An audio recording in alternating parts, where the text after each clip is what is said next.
Olá, gente, vamos para mais uma aula aí. E hoje o papo vai ser sobre raça e etnia. Vamos ver aí, obviamente vamos falar um pouquinho de diversidade, vamos falar um pouquinho de racismo, vamos falar um monte de coisa aqui. Então, e é lógico, vamos tentar definir algumas coisinhas. Bom, a diversidade cultural humana, não apenas do grupo, de grupos, a diversidade cultural dos grupos sociais. Eu ia falar um negócio aqui errado, mas ainda bem que eu não cheguei a falar. Mas vamos lá. A diversidade cultural humana é um fato empírico, né? Entretanto, os critérios de classificação dos seres humanos, eles acabaram encaminhando uma, uma ideia de hierarquização que vai fazer com que a gente chegue no caminho do racismo, certo? Quem argumenta isso, quem fundamenta isso aí que eu estou dizendo, é o antropólogo brasileiro congolês Kabengele Munanga. Se eu não me engano, no passado, eu tô aqui, que eu tô, celebrei aqui algumas imagens representando a diversidade, aqui representatividade dentro do Brasil, mostrando a diversidade brasileira de populações indígenas, do negro, do sulista, com o chimarrão, do nordestino, uma diversidade cultural enorme. Aqui eu coloco o Dia Mundial da Diversidade Cultural, porque a gente batalhou muito com o tempo para poder ter o reconhecimento da diversidade cultural de todos os seres humanos em nossa sociedade. E aqui eu tenho a imagem, finalmente, aí do Kabengele Munanga, certo? Então, muito aí do que eu vou estar falando, tem parte do que eu estou falando que vai estar sendo fundamentado justamente no que esse camarada aí escreveu. Ele é importante intelectual nas discussões, principalmente sobre o racismo. Nesse sentido, então, é preciso que a gente discuta os termos raça e etnia. E a gente vai ver algumas coisas que ocorreram ao longo da história que vão estar apresentando o motivo da gente estar lutando contra determinados tipos de situações. Não sei se eu vou conseguir me deixar claro aqui, mas é que racismo é racismo, certo? E muita gente acaba falando relacionado a tal do racismo reverso. Ah, porque o branco sofre racismo também, porque racismo é relativo à raça. Então não importa se não é só o negro que sofre racismo e tal. Realmente não existe esse tal de racismo reverso. Existe racismo. Porém, todavia, entretanto mais, o racismo dentro de determinadas sociedades, ele é caracterizado, como a gente falou no início, por uma hierarquização das raças. O racismo é algo social estrutural criado de acordo com uma hierarquia de poder onde uma raça vai se sentir superior à outra. E a gente não tem aqui no Brasil, por exemplo, nos Estados Unidos, na maior parte, você vê aí no mundo inteiro, uma situação em que o negro estivesse, por exemplo, ou o índio, por exemplo, estivesse acima das populações brancas dos territórios ao longo aí espalhados pelo mundo. Sendo assim, o racismo, basicamente, não é que não ocorra, mas basicamente 99,9% ocorre justamente daquela raça, óbvio, que está se colocando acima das outras num processo de hierarquização. Ah, mas aí eu não me coloco dessa forma. Então, isso é uma parada estrutural, institucional, que está enraizada dentro da sociedade. É uma discussão bem complicada e bem profunda que a gente tem que fazer. E é lógico, eu não vou contemplar muito disso dentro apenas de um vídeo de 10, 15, 20 minutos. Mas eu tenho outros vídeos aí que a gente trabalha o tema. Lógico que também eu não vou estar dizendo que todos os meus vídeos que eu estiver falando sobre o assunto vão estar contemplando tudo. É bom que a gente tenha leitura, que a gente tenha outras opiniões, que a gente tente enxergar de uma maneira geral, principalmente através dos livros de gigantes, de diversos estudiosos, como que eu estou apresentando aqui, como Cambegelli, para a gente poder entender melhor como é que se estrutura todo esse assunto aí? Bom, argumenta-se que algumas diferenças entre os seres humanos foram eleitas como socialmente relevantes, tornando-se motivo de discriminação e preconceito. Nesse sentido aí, percebe-se que a forma como esses critérios são percebidos dentro da sociedade, a gente não vai associar à biologia. Por mais que eu tenha tido, sim, um grupo que queira colocar um estudo científico para determinar uma hierarquização entre os povos do mundo, que a gente vai chamar de racismo científico, que é um conjunto de teorias surgido num contexto cuja concepção utiliza-se de fatores biológicos para classificar e pensar a diversidade humana. Salvo engano, eu coloquei imagens aqui. Então aqui primeiro a gente vai falar, né, o quanto complicado é o racismo, que o racismo é ruim, tal, é um vírus, a gente vai ver algumas manifestações contrárias ao racismo, e aqui a gente está vendo a diversidade cultural não, né? Aí nessa imagem a gente está vendo uma diversidade racial, uma diversidade étnica, onde numa imagem você não está vendo, você está vendo pessoas e ninguém é melhor do que ninguém, tá? Ninguém aí eu estou hierarquizando ninguém. É todo mundo diferente, e ser diferente não é ruim, necessariamente. Ser diferente etnicamente, culturalmente, é algo bom. A gente tem uma diversidade no mundo. O mundo não é só uma coisa só. Então não estou dizendo que um grupo está certo ou outro grupo está errado. Não existe isso. Cada um tem as suas próprias verdades, sejam religiosas, sejam culturais, enfim. A maneira de se viver de cada um, a gente não pode estar dizendo exatamente se está certo ou se está errado. Coisa que foi o que os europeus fizeram quando começaram a colonização de outros lugares do mundo, onde eles se depararam com populações que até então não conhecia, como melanésios, os ameríndios, as populações negras, e assim passam a questionar quem pode ser enquadrado dentro da noção de humanidade. E eles vão decidir quem é humano, quem não é, o que é certo e o que é errado. E assim eles vão impor a sua cultura sobre aquela área que eles colonizaram. Então, obviamente, é um erro. Estão muito aquém de o que eles impõem ser o certo, ser o correto. Então, como eu falei aí, a partir do século XVIII, a cor da pele começou a ser utilizada como critério divisor das camadas raciais, dividindo os seres humanos em 3 raças basicamente. Essa divisão permanece até hoje no imaginário social. No século XIX, somou-se outros critérios, tá? Critérios que eu posso chamar de morfológicos, ou seja, a forma do nariz, os lábios, formato do crânio, ângulo facial, e é o que vai chegar naquilo que eu falei do racismo científico. Hoje a gente vai ter até estudos de crânios para poder determinar quem é superior e quem não é. Bom, vamos lá. O conceito de raça é um dos mais complexos dentro da sociologia. O Munanga, que é o Munanga que eu falei, Munanga, não tem um acento agudo no ar, Munanga. O Munanga, que tem a foto lá atrás que a gente colocou, né? Cadê ele aí? O Munanga, ele... Passei rápido, vocês já tinham visto. Ah, caiu, eu tô aqui. Aqui é o Munanga. Então, o conceito de raça é um dos mais complexos dentro da sociologia. Então, ele é antropólogo. Ele indica que a etimologia do termo raça vem do latim ratio, que pode ser traduzido como sorte, categoria, espécie.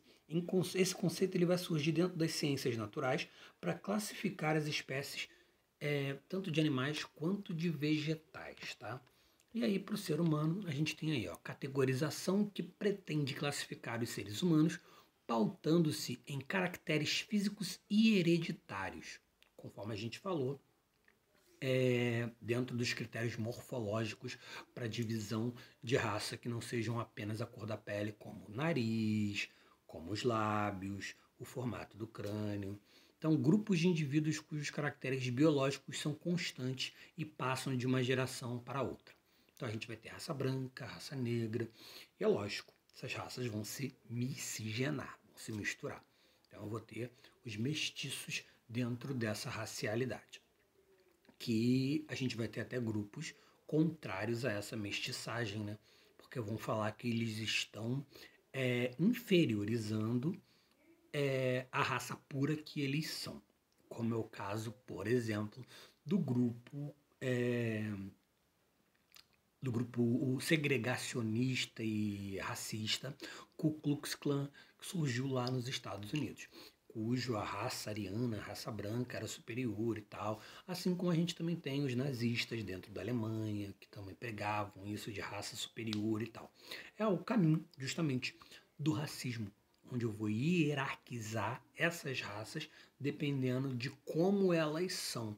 E aí eu vou determinar qual raça é superior à outra. No caso, você está vendo, a maioria dessas ideias surgiram justamente dessas pesquisas que vão dar o tom do que é o racismo científico. Então a gente tem uma diferença entre raça e etnia, embora ambas possam até mesmo ser consideradas como iguais. A diferença reside no fato de que a gente também vai estar falando dentro de etnia de fatores culturais, como a nacionalidade, a afiliação tribal, a religião, a língua, as tradições, enquanto raça compreende apenas os fatores morfológicos, como a cor da pele, a constituição física, a estatura, o traço facial, como o nariz, os lábios, como eu estava dizendo. Então, a gente pode enquadrar numa mesma etnia grupos de brasileiros com tonalidades de pele diferentes, já que eles falam a mesma língua, têm os mesmos fatores culturais, a mesma religiosidade, se aplica-se a mesma cultura, então acaba que vamos estar pertencendo ao mesmo grupo étnico, porém nem tanto ao mesmo grupo racial, dependendo do ponto de vista, se a gente considerar que a gente mora em um país, por exemplo, cujo 99,9% da população é mestiça. Então, etnia é um grupo de pessoas que compartilha da mesma origem, história, língua, costumes, hábitos socioculturais, comportamentos e ou religião, grupo étnico no caso. Lógico aí que a gente tem alguns grupos que não vão, dentro de um mesmo local, que não vão partilhar da mesma origem. Por exemplo, a população negra dentro do Brasil, ela vai corresponder àquele que foi escravizado. E isso vai ser um fator histórico muito constante dentro da vida daquele que é negro dentro do Brasil, assim como ser o colonizador, no caso, enquanto Portugal e o branco europeu, vai também mexer com a estrutura hierárquica do país, ainda mais conforme a gente vai ter uma passagem de tempo onde o negro vai ser o escravo dentro do país. Não só dentro do Brasil, com o exemplo que eu estou dando, mas em outros lugares do mundo, como o próprio Estados Unidos, Jamaica, Haiti e outros lugares fora da África que possuem uma população negra, que costuma ser a população com a mais baixa renda, que ocupa o maior número de pessoas dentro das prisões, que ocupa o menor número de pessoas dentro das universidades, que ocupa a categoria de maior número de óbitos anuais e moradores de áreas periféricas, justamente pelo passado escravocrata. Ah, mas professor, existe branco pobre, não sei o que, eu não estou questionando isso. Estou fazendo um cálculo em cima de porcentagem, maioria e tal. Até porque, historicamente, eu também tenho diversas explicações para a existência de alguém de branco pobre, obviamente, do morador de favela. Acontece que dentro de uma favela, por exemplo, tem uma novela, Terra Nostra, na Globo, que mostra a migração italiana, porque no Brasil a gente teve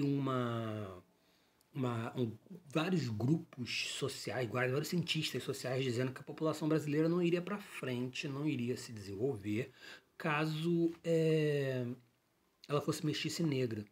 Então tinha um aparato para se trazer brancos europeus migrarem para cá, para o Brasil, e eles embranquecerem a população, num processo que a gente até vai chamar de eugenia. A gente vai falar disso daqui a pouquinho. Então, o que vai acontecer? Muitos desses brancos vêm para cá dizendo que eles vão ganhar terra, que aqui estão passando por alguma situação tanto quanto precária, uma situação ruim dentro da Europa, e então vêm para o Brasil porque vão ganhar terra, vão ganhar não sei o quê, e acaba que não ganham nada. E aí eles permanecem pobres, eles acabam sendo apenas uma mão de obra relativamente qualificada para o processo de industrialização que estava por ocorrer dentro do Brasil, mas vão ser trabalhadores, o que vai fazer com que, como acontece em diversas partes do mundo, basicamente, uma divisão social. Então a gente vai ter um preconceito social surgindo também, que vai estar junto com o racismo, mas que também vai estar separado do racismo dependendo da situação em questão que a gente esteja discutindo. Bom, as concepções defendidas pelo racismo científico pregavam, portanto, deixa eu ver se eu tenho aqui, racismo, preconceito e discriminação direcionados a quem possui uma raça ou etnia diferente. Geralmente se refere à segregação racial. A gente também pode considerar, dependendo da situação, a xenofobia também dentro da segregação étnica, né, da separação étnica, já que eu considero a cultura do outro inferior. Então, a xenofobia, que é a aversão ao migrante que está trazendo para o meu país algo que eu considero ser inferior e acabando com a cultura do meu país, como se justamente o colonizador lá atrás não tivesse sido o primeiro a fazer isso. Mas isso se enquadra na certeza de que o meu está certo e o que do outro está errado. Mas vamos lá.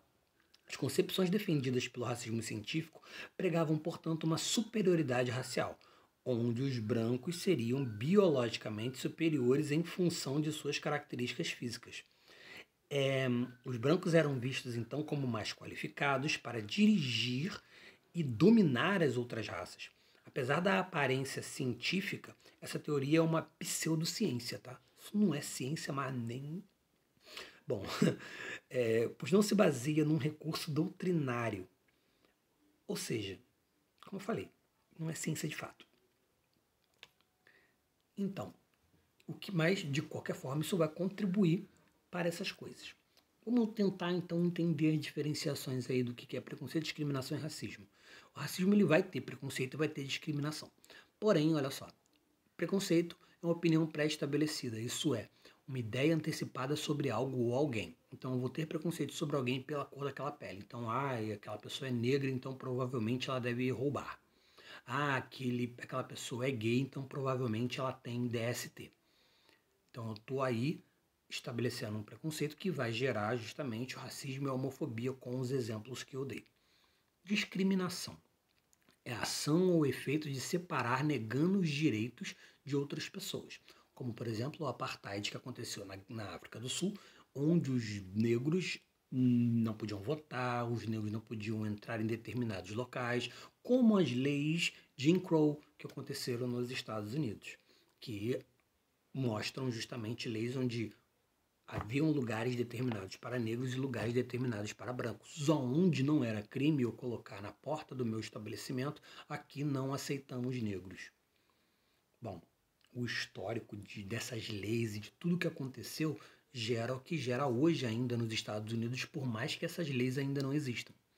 O racismo, onde a polícia ainda é violenta em cima da população negra, coisa que acontece no Brasil também, só que no Brasil a gente chama de racismo velado, porque nós não tivemos leis segregacionistas após a abolição da escravatura, mesmo sendo o último país da América a abolir a escravatura. Então, por não termos tido essas leis segregacionistas, a gente tem uma falsa concepção de que há uma democracia racial e de que o negro não sofre tanto racismo quanto ocorreu nos Estados Unidos. Acontece que dentro do Brasil isso aconteceu e muito e acontece, mesmo a gente não tendo leis específicas, não tiver, como houve nos Estados Unidos. Então, a gente vai acabar entrando na chamada teoria do darwinismo social, mas vamos por partes aí. Então, mesmo assim, esse pensamento aí, mesmo sendo uma pseudociência, esse pensamento de superioridade racial dentro da ideia do racismo científico, sendo uma pseudociência, nada que realmente seja provado de que exista uma superioridade de um grupo racial para outro, vai acabar, como eu falei, influenciando o surgimento de ideologias, como a que eu já citei, o nazismo na Alemanha e grupos de supremacia branca, como a Ku Klux Klan nos Estados Unidos. Além disso, justificou processos também, né? Essa ideia louca aí de superioridade racial e de racismo científico vai justificar a escravidão, a colonização de pessoas não brancas ao redor do mundo. A teoria do darwinismo social também vai nesse mesmo caminho. Aí é uma imagem mostrando para vocês de estudo de crânios para poder estabelecer que uma raça é inferior à outra. A gente teve vários estudozinhos aí dessas palhaçadas para mostrar quem era superior e quem era inferior e racialmente, dependendo do formato do seu crânio, além de outros caracteres físicos das pessoas, para provação de superioridade. O que é a teoria do darwinismo social? Que também vai por esse mesmo caminho de superioridade racial dentro do racismo científico aí. O Darwin, a gente bem conhece ele como aquele camarada que criou, que implementou a ideia de seleção natural, a sobrevivência do mais apto dentro de determinado espaço natural. Então, a gente tem frutas que sejam mais duras, e aí vai sobreviver o grupo de passarinhos cujo bico seja capaz de furar as frutas mais duras. Os outros vão morrer porque não tem aquela capacidade, não vão conseguir se alimentar. Então vai ter a sobrevivência daquela criatura, daquela espécie que seja mais apta a sobreviver em determinado espaço natural. Pegando aí esse conceito dessa aplicação do Charles Darwin, a gente vai pegar isso colocado como no âmbito social. Assim, os seres humanos são vistos como desiguais, com algumas aptidões naturais superiores e outras inferiores. Nesse contexto, os mais aptos venceriam, sendo por isso mais bem-sucedidos. Então aí a gente pensa na ideia de que, como a gente está vivendo no mundo hoje, cuja maioria dos cargos de gerência, dos cargos políticos de maior elevação, governadores, a maior parte dos presidentes, nunca tivemos um presidente negro dentro do Brasil. Então, essas situações ocorrem porque, pensando dentro dessa ideia de darwinismo social, de que os negros, os índios, outros grupos não brancos não estariam aptos a ocupar esses cargos de lideranças, justamente por serem quem são, negros, índios, melaneses, independente do lugar do mundo em que você esteja, contanto que você seja não branco, você não está apto a liderar se existir um branco ali, porque aquele branco é superior em capacidade a você para fazer isso. Bom, é aí que entra o estabelecimento da ideia de eugenia. A teoria fundada por Francis Galton, lá em 1822, ele morreu em 1911, se eu não me engano, entendia... Não, a teoria não foi fundada em 1822, não, desculpa. Ele nasceu em 1822 e morreu em 1911. Ele entendia que o Estado, ou seja, a forma como a sociedade se organiza politicamente, estabelece um governo e tal, ele deveria ser capaz de formar uma elite genética. Desse modo, defendia o controle científico, onde aqueles considerados mais fracos seriam eliminados. Então, estabeleceram-se relações entre eugenia, darwinismo social e racismo científico. A raça vista como superior era a branca, relegando aos classificados por eles como negros e amarelos. Lembra que lá em cima eu havia dito para vocês que lá no século XIX, divisão que permanece até hoje. Minto, a partir do século XVIII, a cor da pele começou a ser utilizada como critério divisor de chamadas raças, né? Dividindo os seres humanos em 3 raças, então os brancos, os negros e os amarelos, que são as populações asiáticas aí.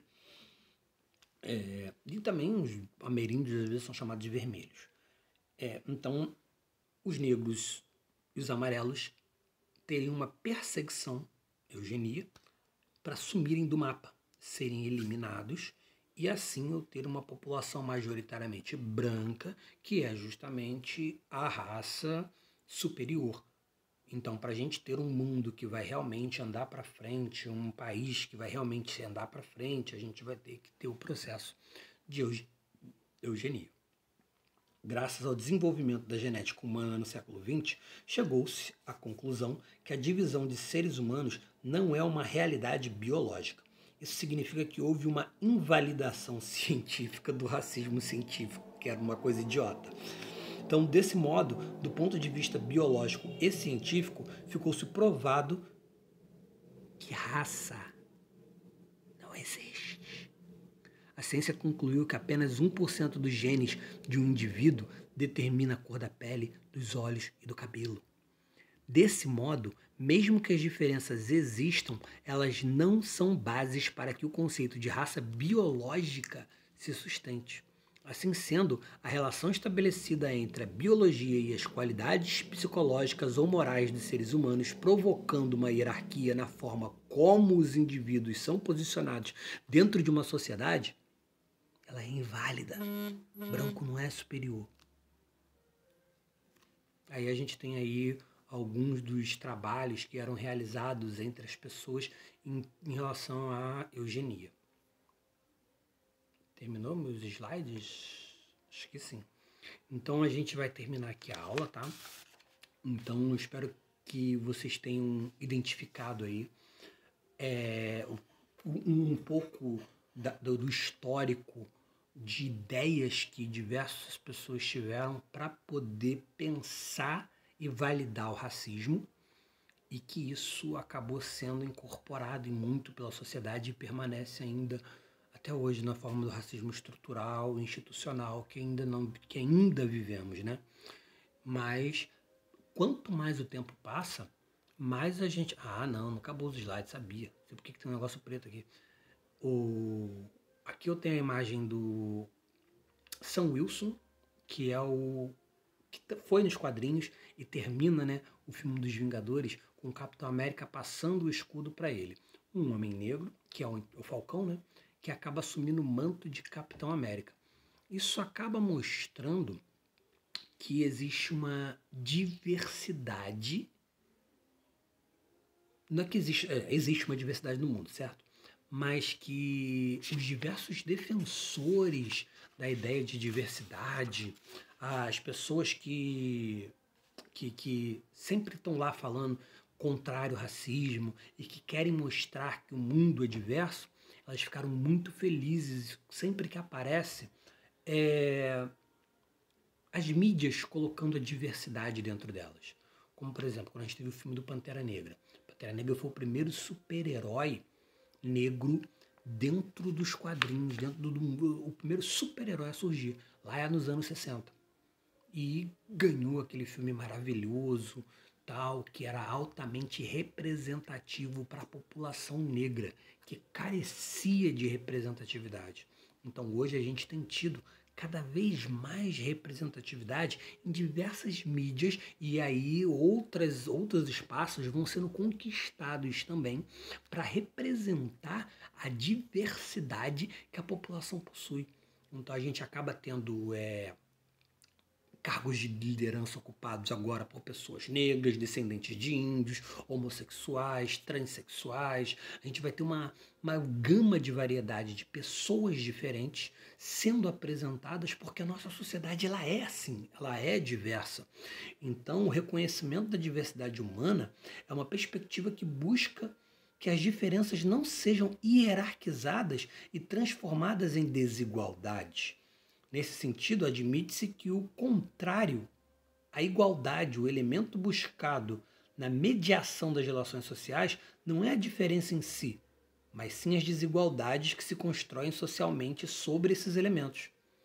Então eu estou mostrando aí que a diversidade é fantástica e ela deve ser reconhecida. Então, quando a gente tem visto cada vez mais pessoas sendo representadas em mídias, em tipo, eu entro no YouTube, dificilmente eu encontro, por exemplo, um YouTuber negro, mas as coisas vão mudando, as pessoas vão adquirindo, a diversidade vai acontecendo.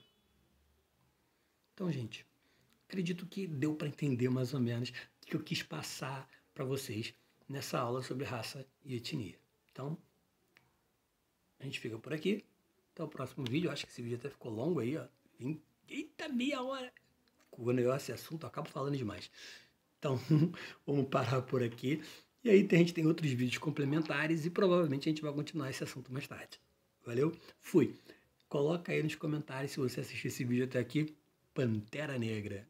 Valeu, gente.